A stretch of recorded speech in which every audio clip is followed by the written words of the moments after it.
सभी बंधुओं को नमस्कार। स्वागत है आपका फिर से गवर्नमेंट एग्जाम प्रिपरेशन चैनल में।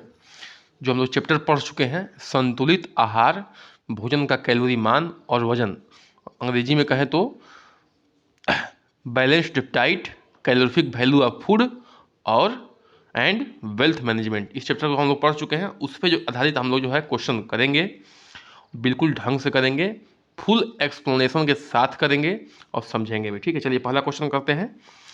किसी व्यक्ति के संतुलित आहार में पोषण तत्वों का मात्रा निर्भर करता है। ठीक है, चाहे करती है।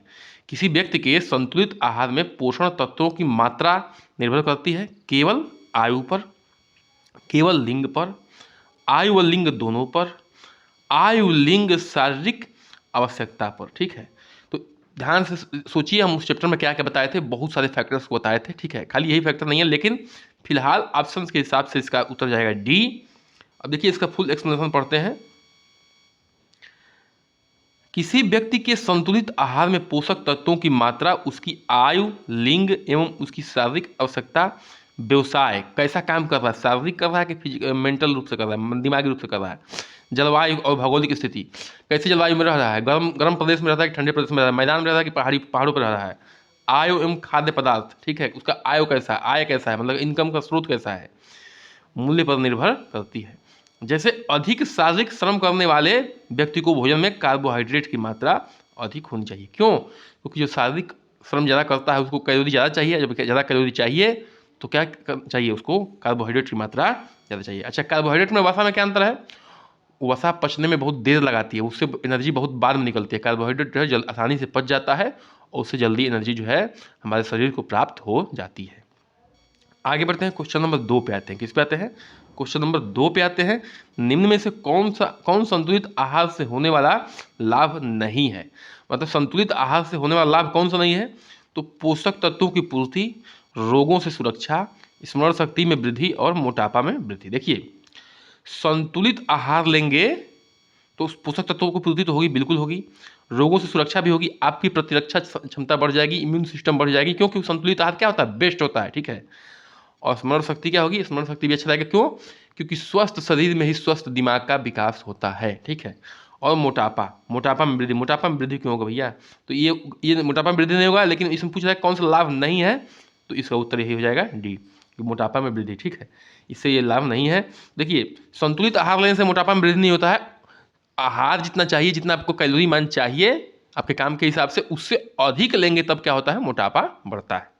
संतुलित आहार से होने वाला लाभ पोषक तत्वों पूर्ति, रोगों के एवं संक्रमण को रोकने में सहायता, मानसिक क्षमता एवं स्मरण शक्ति में वृद्धि तथा दीर्घायु आदि में हेल्प करता है। ठीक है, क्या करता है संतुलित आहार की जो है रोगों के संक्रमण को रोकता है और मानसिक क्षमता को बढ़ाता है, स्मरण शक्ति में वृद्धि करता है और दीर्घायु मतलब कि लंबी उम्र देता है। ठीक है, आगे बढ़ते हैं, क्वेश्चन नंबर 3 पे आते हैं। निम्नलिखित में से क्या संतुलित आहार में उपस्थित होना चाहिए? निम्नलिखित में से क्या जो है संतुलित आहार में उपस्थित होना चाहिए? अत्यधिक मात्रा में वसा, अत्यधिक मात्रा में विटामिन, अल्प मात्रा में कार्बोहाइड्रेट। देखिए, जब नाम संतुलित आहार है तो अत्यधिक चाहे अल्प कुछ भी नहीं होना चाहिए, संतुलित सब होना चाहिए, सब एक बैलेंस्ड अमाउंट में होना चाहिए। ठीक है, तो इसका उत्तर हो जाएगा डी। संतुलित आहार वह आहार है जिसमें सभी पोषक तत्व जैसे प्रोटीन हो गया, कार्बोहाइड्रेट हो गया, वसा, विटामिन, खनिज, लवण तथा फाइबर एवं जल शारीरिक जरूरत के हिसाब से उचित मात्रा में मौजूद हो।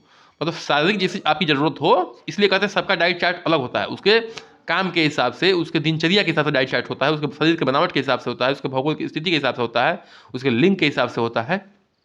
तो जो ये दिया हुआ है वसा, विटामिन, कार्बोहाइड्रेट, ये उस जो है एक उचित मात्रा में बैलेंस्ड अमाउंट में होना चाहिए, नहीं कम होना चाहिए, नहीं ज़्यादा होना चाहिए। ठीक है, ये ध्यान रखिएगा।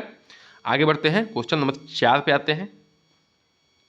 भोजन से प्राप्त होने वाला कुल ऊर्जा का कितना प्रतिशत भाग हमें प्रोटीन से प्राप्त करना चाहिए? मतलब भोजन से प्राप्त होने वाला कुल ऊर्जा का कितना प्रतिशत भाग हमें प्रोटीन से प्राप्त करना चाहिए?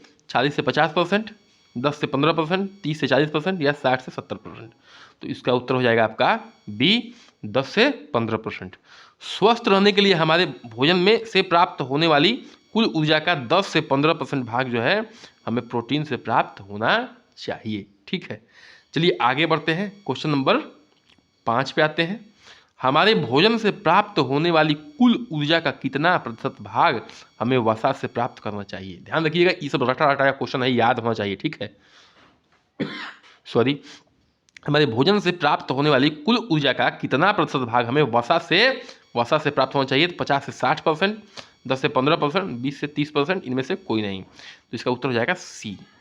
संतुलित आहार से प्राप्त होने वाला कुल ऊर्जा का 20 से 30% भाग हमें वसा से प्राप्त करना चाहिए। देखिए, कुछ लोग सोचते होंगे कि वसा खाने की जरूरत है क्या? नहीं, हमें भोजन में हर चीज़ बैलेंस अमाउंट में खाना चाहिए, उसमें वसा भी जरूरी है। क्या है?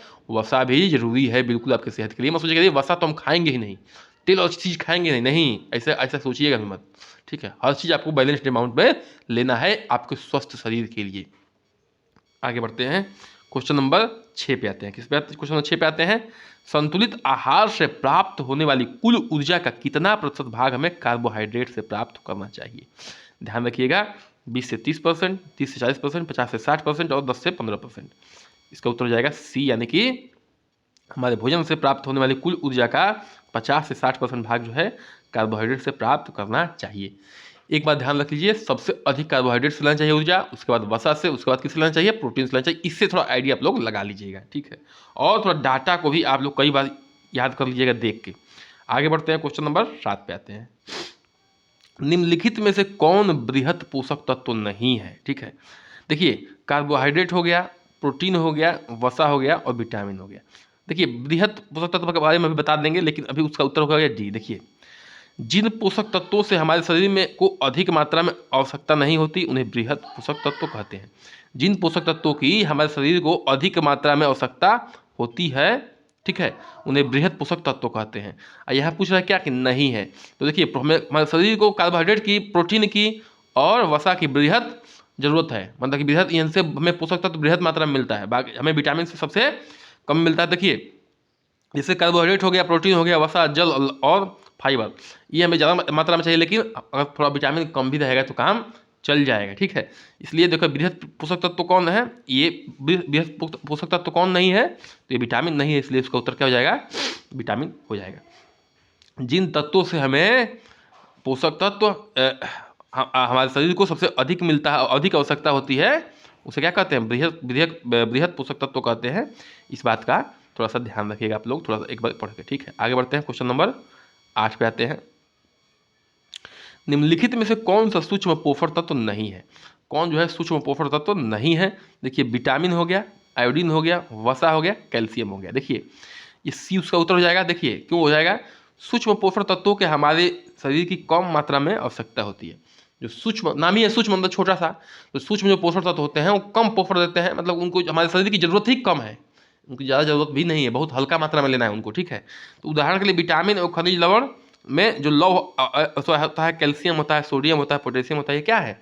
सूक्ष्म पोषक तत्व है। बाकी वसा तो हमें चाहिए ही शरीर को, ठीक है, वसा तो चाहिए शरीर को, ठीक ना। ये ज़्यादा मात्रा में देता है। तो नहीं की बात हो रही है, कौन सा सूक्ष्म पोषण तत्व नहीं? तो वसा जो है सूक्ष्म पोषण तत्व नहीं है। आगे बढ़ते हैं, क्वेश्चन नंबर आते हैं 9 पे। किस पे? 9 पे।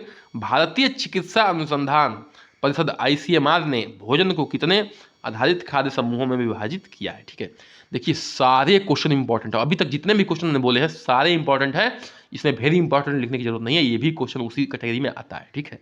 तो देखिए, 3 में, 7 में, 5 में और 4 में, तो कितने में बटा है? 5 में बटा है। सी उत्तर हो जाएगा। देखिए, इसको एक्सप्लेनेशन पढ़ लेते हैं। भारतीय चिकित्सा अनुसंधान परिषद ने भोजन को 5 आधारीय खाद्य समूहों में विभाजित किया है। कितने में किया है? 5 आधारीय खाद्य समूह में विभाजित किया है। पहला है अनाज एवं उनके उत्पाद, दाल एवं फलियां, दूध, मांस एवं उनके निर्मित पदार्थ, फल और सब्जियां, वसा एवं शक्कर। तो ध्यान रखिएगा, जो पांचों हैं इनमें जो है भारतीय चिकित्सा अनुसंधान ने भोजन को 5 आधारीय समूह में विभाजित किया है, और इन पांचों को आप लोग ध्यान से पढ़ लीजिए, याद रख लीजिएगा। चलिए आगे बढ़ते हैं, क्वेश्चन नंबर 10 पे आते हैं। किस पे? 10 पे आते हैं। अनाज में पाया जाने वाला मुख्य पोषक तत्व क्या है? प्रोटीन है, ठीक है, कार्बोहाइड्रेट है, वसा है या विटामिन है? देखिए, अनाज में पाया जाने वाला मुख्य पोषक तत्व की बात हो रही है। देखिए, मुख्य में मुख्य की बात हो रही है, सभी मुख्य है, लेकिन इसमें मुख्य में मुख्य की बात हो रही है, उसका उत्तर जाएगा बी। क्या हो जाएगा? B, carbohydrate. देखिए, अनाज व मोटे अनाज में जैसे चावल हो गया, गेहूं हो गया, मक्का, रागी, ज्वार में अनाज की बात हो रही है, दलिया की बात नहीं हो रही है, ठीक है। तो अनाज में मुख्य रूप से क्या मिलता है भैया? अनाज में मुख्य रूप से क्या मिलता है? कार्बोहाइड्रेट ही तो मिलता है। पाया जाने वाला मुख्य पोषक तत्व क्या है? कार्बोहाइड्रेट। जो अनाज होता है, जैसे मान लीजिए कि आपका चावल हो गया, गेहूं हो गया, मक्का, रागी, ज्वार हो गया, ये सब क्या है? कार्बोहाइड्रेट के रिच सोर्स है, ठीक है, रिच सोर्स। आगे बढ़ते हैं। दालों में कौन सा मुख्य पोषक तत्व पाया जाता है? दालों में जो है कौन सा मुख्य पोषक तत्व पाया जाता है? तो इसका ऑप्शन है वसा, प्रोटीन, कार्बोहाइड्रेट, खनिज लवण। दालों में मुख्य रूप से क्या मिलता है? प्रोटीन मिलता है, ये सब सभी जानते हैं। आगे बढ़ते हैं, क्वेश्चन नंबर 12 पे आते हैं। देखिए एकदम बेहतरीन क्वेश्चन है और सभी को याद रखना है। चीनी गुड़ में पाया जाने वाला मुख्य पोषक तत्व क्या है? तो चीनी गुड़ से हमें क्या मिलता है? कार्बोहाइड्रेट मिलता है, वसा मिलता है, प्रोटीन मिलता है, विटामिन मिलता है। तो भैया बता चुके हैं कई बार कि चीनी से क्या मिलता है? कार्बोहाइड्रेट मिलता है। चीनी या गुड़ से मुख्यतः कार्बोहाइड्रेट पाया जाता है। चीनी में लगभग 100% जो है कार्बोहाइड्रेट पाया जाता है। चीनी में तो लगभग 100% जो है कार्बोहाइड्रेट पाया जाता है। इसलिए कहते हैं शुगर मत खाओ। क्यों? क्योंकि कैलोरी ज़्यादा मिलती है। जब कैलोरी ज़्यादा मिलेगी तो मोटापा आपका बढ़ जाएगा, ठीक है। आगे बढ़ते हैं, क्वेश्चन नंबर 13 पे आते हैं। फूड गाइड पिरामिड क्या प्रदर्शित करता है? जो फूड गाइड पिरामिड होता है, फूड गाइड पिरामिड ये वाला, वो क्या प्रदर्शित करता है? घर में उपलब्ध कुल भोजन को, प्रतिदिन खाए जाने वाले अलग अलग खाद्य पदार्थों को के मात्रा को, ठीक है, या कच्चा या किसको? कच्चा भोजन को, या रसोई में उपलब्ध भोजन को। तो किसको प्रदर्शित करता है? तो ये करता है बी को। फूड पिरामिड गाइड पिरामिड जो होता है प्रतिदिन खाए जाने वाले अलग अलग खाद्य पदार्थों की मात्रा को क्या करता है? प्रदर्शित करता है। चलिए एक्सप्लेनेशन पढ़ लेते हैं। फूड गाइड पिरामिड प्रतिदिन खाए जाने वाले, फूड गाइड पिरामिड जो है प्रतिदिन खाए जाने वाले अलग अलग खाद्य पदार्थों की मात्रा को प्रदर्शित करता है। पिरामिड के आधार पर प्रदर्शित खाद्य पदार्थ सबसे अधिक मात्रा में एवं शीर्ष में प्रदर्शित किए जाते हैं गए हैं। खाद्य पदार्थ सबसे कम मात्रा में खाए जाने वाले जाना चाहिए, ठीक है। अब देखिए ये पिरामिड का जो एक्सप्लेनेशन लिखा हुआ है इसको पढ़ लीजिएगा, ठीक है, पूरा फुल सही से लिखा हुआ है। और इसको जान लीजिएगा कि फूड गाइड पिरामिड जो है किसके लिए यूज होता है? तो प्रतिदिन खाए जाने वाले अलग अलग खाद्य पदार्थों की मात्रा को प्रदर्शित करने के लिए। आगे बढ़ते हैं, क्वेश्चन नंबर किस पे आते हैं? 14 पे आते हैं। 1 ग्राम वसा को के पूर्ण ऑक्सीकरण से लगभग कितनी ऊर्जा मुक्त होती है? इसको कितनी बार बता चुके हैं कि 1 ग्राम वसा के पूर्ण ऑक्सीकरण से कितना लगभग कितना ऊर्जा मुक्त होती है? 4 kilo calorie, 7 kilo calorie, 12 kilo calorie और 9 किलो कैलोरी, ठीक है। तो देखिए एक बात ध्यान रखिए, किलो किलो गलत लिखा हुआ है। तो इससे कितना होता है? 1 ग्राम से, 1 ग्राम से लिखा हुआ है 14 क्या हो जाएगा? 1 ग्राम वसा के पूर्ण ऑक्सीकरण से लगभग 9 किलो कैलोरी जो है ऊर्जा मुक्त होती है। तो इसका क्या हो जाएगा? 14 का क्या हो जाएगा? डी। आगे बढ़ते हैं, क्वेश्चन नंबर 15 पे आते हैं। निम्नलिखित में से किसमें 1 ग्राम मात्रा के ऑक्सीकरण से अधिकतम ऊर्जा प्राप्त होती है? तो आपको बता चुके थे कि अधिकतम ऊर्जा किससे मिलती है? वसा से, कार्बोहाइड्रेट से, प्रोटीन से, विटामिन से। तो वसा से सबसे अधिक ऑक्सीकरण के बाद क्या मिलती थी? ऊर्जा मिलती थी। पोषक पदार्थ में हमें वसा के 1 ग्राम मात्रा के ऑक्सीकरण से अन्य पोषक पदार्थों के समान मात्रा के ऑक्सीकरण की तुलना में अधिकतम ऊर्जा प्राप्त होती है। वसा के 1 ग्राम से 9 किलो कैलोरी और प्रोटीन के 1 ग्राम से 4 किलो कैलोरी व कार्बोहाइड्रेट के 1 ग्राम से 4 किलो कैलोरी ऊर्जा प्राप्त होती है। 1 किलो नहीं होगा, क्या होगा? कैलोरी होगा। 1 ग्राम से क्या होगा? 1 ग्राम से 9 कैलोरी क्या किससे होगा? वसा से। 1 ग्राम से कार्बोहाइड्रेट का कितना हो? 4 कैलोरी होगा और प्रोटीन का भी 4 कैलोरी होगा, ध्यान रखिएगा। आगे बढ़ते हैं, क्वेश्चन नंबर 16 पे आते हैं। किस पे आते हैं? क्वेश्चन नंबर 16 पे आते हैं। खाद्य पदार्थों में उपस्थित ऊर्जा के मापन हेतु किस यंत्र का प्रयोग किया जाता है? देखिए ये बेहद ही इंपॉर्टेंट क्वेश्चन है। इसको मैं बहुत अच्छे तरीके से बताया था, आपको फिगर दिखा के बताया था कि भैया आपके दिमाग में एकदम बैठ जाए। और उसको अगर नहीं याद आ रहा तो फिर से वीडियो को जाकर देखिए, ठीक है। हमने बता दिया बार बार कि बार 2-3 बार कम से कम वीडियो को देखिए, बहुत ढंग से एक्सप्लेन करता हूँ। और कम से कम 60 नोट्स तो बना लीजिए। अमीटर हो गया, ALCR मीटर हो गया, बॉम्ब कैलोरीमीटर हो गया, मल्टीमीटर हो गया। देखिए इसका उत्तर क्या हो गया? सी हो गया। खाद्य पदार्थों में उपस्थित ऊर्जा की मापन के लिए बॉम्ब कैलोरीमीटर एवं बेंडिक्ट ऑक्सी कैलोरीमीटर का उपयोग किया जाता है, ठीक है। अब इतना बढ़िया से बताने के बाद आपने सही से अगर रिवाइज किया होगा तो ये सब क्वेश्चन इतने आसान लगेंगे आपको कि मैं क्या बताऊं। 1 ग्राम एल्कोहल को कितने से कितना ऊर्जा प्राप्त होता है? तो 10 kilo calorie, 7 kilo calorie, 9 kilo calorie, तो 4 किलो कैलोरी। तो क्या होगा इसका उत्तर? बी होगा 7 किलो कैलोरी। 1 ग्राम एल्कोहल से 7 किलो कैलोरी ऊर्जा प्राप्त होता है। एल्कोहल का सेवन स्वास्थ्य के लिए हानिकारक होता है। क्यों? क्योंकि एल्कोहल जो है आसानी से नहीं पचता है, लीवर पर बड़ा इफेक्ट पड़ता है इसको पचाने के लिए, और लीवर धीरे धीरे क्या होता है? डैमेज हो जाता है। इसलिए जो है शराब का सेवन नहीं करना चाहिए। शराब मतलब एल्कोहल ही होता है। जल का 1 ग्राम मात्रा से हमें कितनी ऊर्जा प्राप्त होती है? देखिए ध्यान रखिएगा, 15 किलो कैलोरी, 3 किलो कैलोरी और 0 कैलोरी या 9 किलो कैलोरी। देखिए जल की एक ग्राम मात्रा से कितना ऊर्जा प्राप्त होता है? जल से कोई एनर्जी नहीं मिलता है। जल हमारे शरीर में क्या करता है? डिहाइड्रेशन से बचाता है। हमारे शरीर में जो है पानी की मात्रा को क्या करता है? मेंटेन रखता है। ठीक है, जल से हमें कोई भी ऊर्जा नहीं मिलती है। तो 18 का हो जाएगा सी। जल, विटामिन और खनिज लवण से हमें कोई ऊर्जा प्राप्त नहीं होती। ध्यान रखिएगा, जल तो है ही, विटामिन और खनिज लवण से भी हमें कोई भी ऊर्जा प्राप्त नहीं होती। चलिए आगे बढ़ते हैं। देखिए, कृपया करके चैनल को सब्सक्राइब करिए, लाइक करिए, शेयर करिए। एकदम आपके साथ हम जी जान से लगे हुए हैं, इतना तो आप लोग कर सकते हैं। ठीक है, निम्नलिखित में से हमारे भोजन में किसकी मात्रा सबसे अधिक होनी चाहिए? निम्नलिखित में से हमारे भोजन में किसकी मात्रा सबसे अधिक होनी चाहिए? फल एवं सब्जियों की, दूध एवं मांस की, दाल की, अनाज एवं उनके उत्पाद की। तो ध्यान रखिएगा, हमें डी, मतलब कि डी ऑप्शन सही होगा। ये हमें हमारे भोजन में अन्य भोज्य पदार्थों की तुलना में अनाज एवं उनके बने उत्पादों की मात्रा के अधिक होना चाहिए। अनाज हमें जो है, जब पहले हम जान चुके हैं कि हमें कार्बोहाइड्रेट की मात्रा भोजन में ज़्यादा होनी चाहिए। क्यों? क्योंकि हमें जो कार्बोहाइड्रेट से प्राप्त होने वाली ऊर्जा है वो हमारे शरीर को ज़्यादा चाहिए होती है प्रोटीन की अपेक्षा और वसा की अपेक्षा। ठीक है, तो इस बात का ध्यान रखिएगा और उसी से जो है अपना क्वेश्चन आप समझ सकते हैं। क्वेश्चन नंबर 20 पे आते हैं।